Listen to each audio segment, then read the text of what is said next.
Hello everyone, today I want to talk to you about the Best Buy exclusive steelbook of Blade of the Immortal.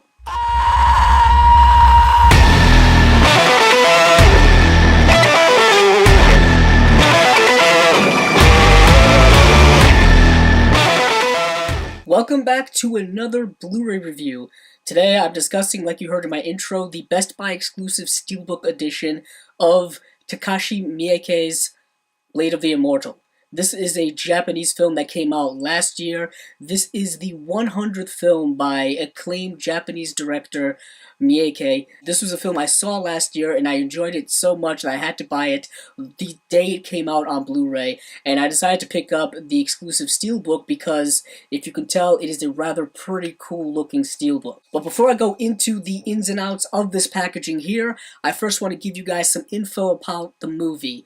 This is a samurai film. It is set in feudal Japan.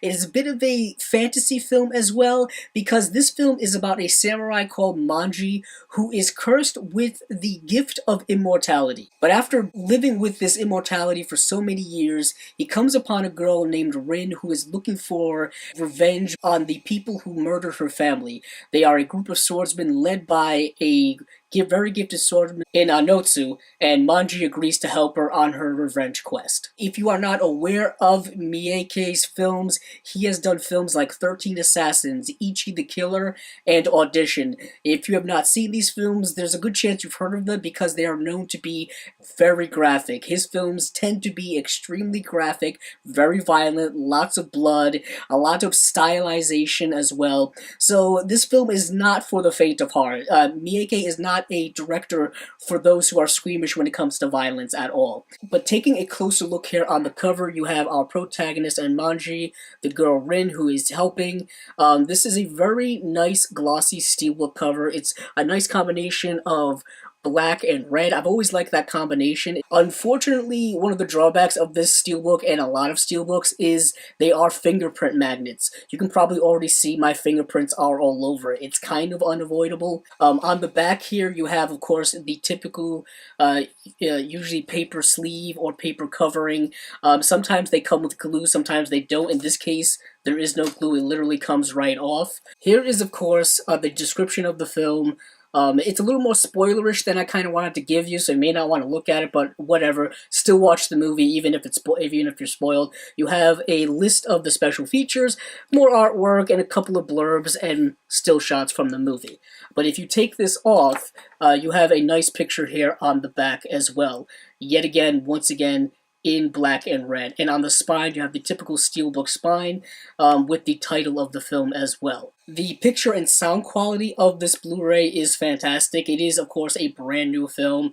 It is 5.1 DTS HD master audio, 1080p video, and it looks fantastic. There is not a 4K release of this film. I don't think there's going to be one. It's not that big of a film. It's not that well known enough, I think, to warrant a 4K release. Although it probably will look fantastic in it. But opening it up here, you get some inner artwork as well as the disc here.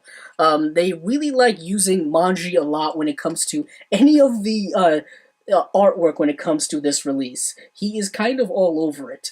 I get it, he is the Immortal, he is the protagonist, so you kind of want him front and center, but it would be nice to see, you know, the antagonist or even the co-protagonist in The Girl of Rin. And here you have nice inner artwork. It's nice to see that there is inner artwork because some steelbooks don't have any.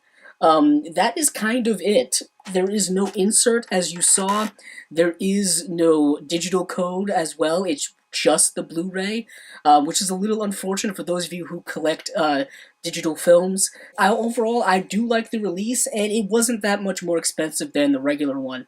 Although I do hear that the regular release comes with a very nice embossed slipcover. So for those of you who are slipcover fanatics, kind of like myself, you'll probably want to get that release. But before I let you guys go, I do want to talk about the special features a little bit. As you saw on the back, they are listed. The first one here is Manji vs. 300. This is actually an 18-minute featurette kind of a behind-the-scenes making-of look of the climactic battle of the film.